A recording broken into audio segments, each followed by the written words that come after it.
Hello guys, welcome back to our Academic Technology channel. Today we are going to learn how to host Excel sheet or spreadsheet on Google Sheet. Imagine when you have this file on your computer and you needed you and your colleagues at work to fill it. You don't need to be transferring this file from one computer to another. The best way to do it is to host this file on cloud, maybe on Google Sheet, so that you can just share the link for them to be able to edit and fill in their information. Today, we are going to learn how to host this file on Google Sheet. The first thing you have to do is to log into your Google account. Look at me here. I log into Academic Technology. Just log into your Google account. Look at this 9 dots here. Click on it and look for Sheet, Google Sheet. Look at it here. Just scroll down, look for Google Sheet, click on it. It will open for you. When it's open for you, you can open a blank, start new spreadsheet, open a blank.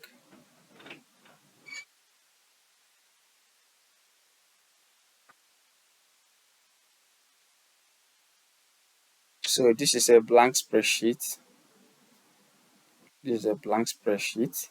So now that it has finished loading, go to File.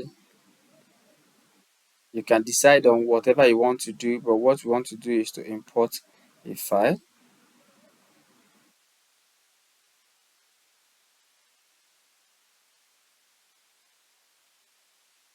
Go to import. If you have this file in my drive, fine. If you have it anywhere, fine, but right now we have our own on our computer. So the best thing to do is to click on upload, browse that particular file. Is on employment data, choose employee sample data, open. So we are importing it to replace this spreadsheet. It will detect automatically, it will convert text to numbers and the rest of them. Say import.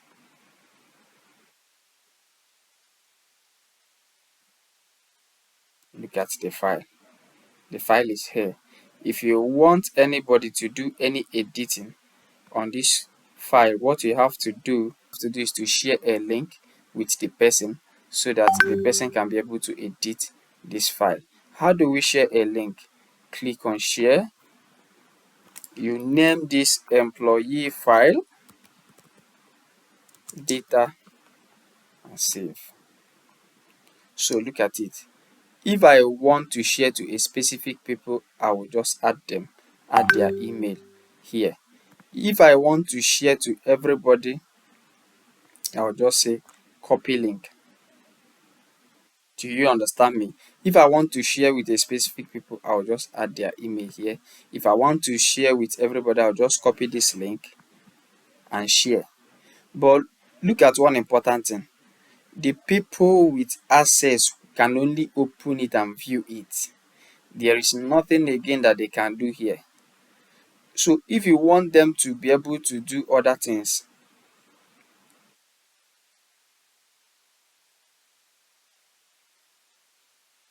okay, so if I want to add people that can view it, I will choose them and add them here.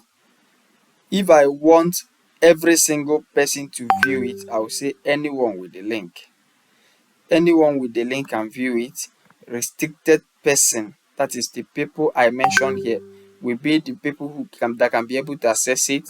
But if I say anyone with the link, that means if I copy this link, anybody I give this link can be able to view it. What will they do? They can only be able to view it. In a situation where you want them to be able to edit it, what you have to do, if you want them to be able to comment so that you will do the editing yourself, is say commenter.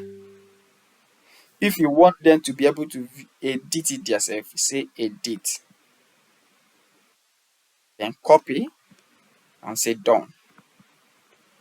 So this link that you've copied now, peradventure you open another browser and share this link.